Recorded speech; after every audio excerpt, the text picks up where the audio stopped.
Okay, so our topic for this video is multiplying and dividing terms. Now, this is a fairly easy concept, but one thing that we need to keep in mind first is what we actually mean with some of the things we write. So, for example, 12ABC, when we're doing algebra, that expression means 12 times A times B times C. That's just an example, but when we write the letters next to each other, that means we're multiplying them by each other. And when the number is next to them, we're multiplying that as well. And the order when we're multiplying is not important. We've talked about that in the context of the commutative property.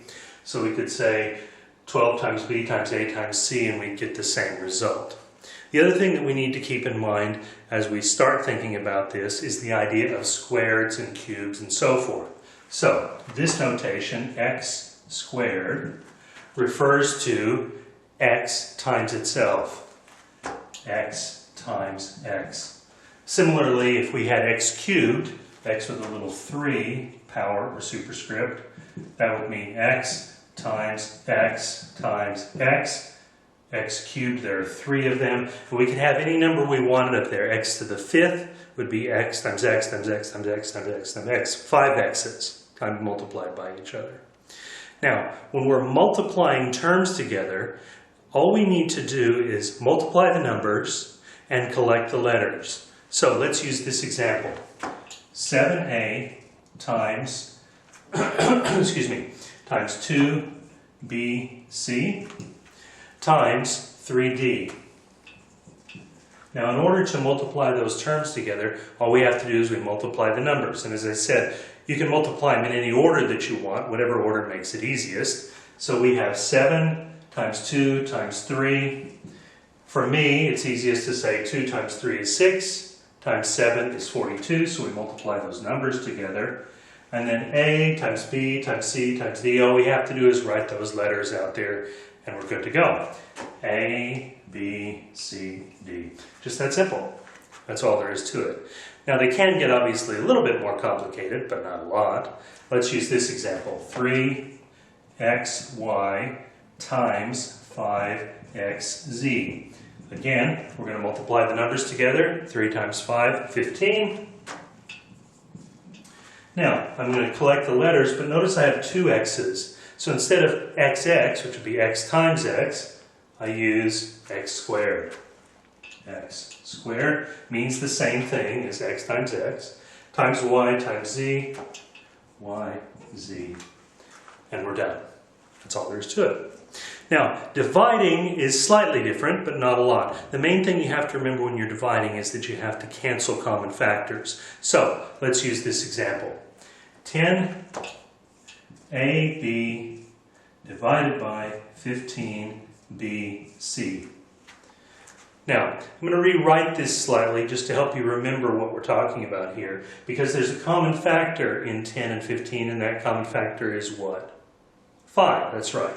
So I'm going to rewrite this as 5 times 2, because that's 10, times A times B, divided by, and 15 is 5 times 3, so that gives me 5 times 3 times B times C. Now, if you think about it, anything divided by itself is just 1. So when we divide like this, we cancel those and it just becomes 1 and we don't worry about it anymore. 2 divided by 2, 2 halves, that's 2. 4 divided by 4, or 4 quarters, that's 1 whole, right? So the 5 divided by the 5, we cancel that out and it's gone. It's just 1 times whatever I have left. And we have a B here and a B here, so we cancel those both out. They're gone. And then all we have to do is write down pretty much what we have left. 2 times A is 2A over 3C. 3 times C. And that's all there is to it. Now I'm going to give you one more example of this. We'll use this one. 18x squared y divided by 8xz. 8xz. Now this is the same kind of an example. I'm going to draw a line here so we're not getting confused what we're doing. This one is the same sort of a problem as this, The first question you want to ask is, what factor do you have in common between these two numbers? And if you think about it, the biggest number in common would be 2. So we're going to rewrite this. Now we could rewrite it like that, if we wanted to, but instead I'm going to do sort of the shorthand version. And I'm going to say I'm going to divide 19 by 2, and I'm going to use a different color to make this a little easier to see.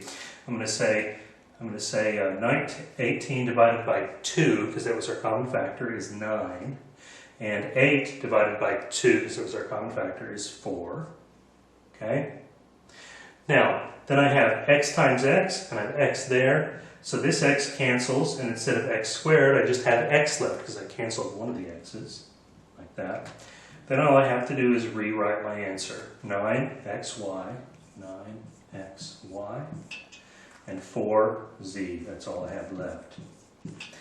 Now, if it would help you, you might want to take this problem and rewrite it like that. If you did, we would have 2 times 9 times x times y. And on the bottom, we would have 2 times 4 times x times z. And then just like we did up here, the 2's would cancel, and one of the x's would cancel, and we would be left with 9xy over 4z.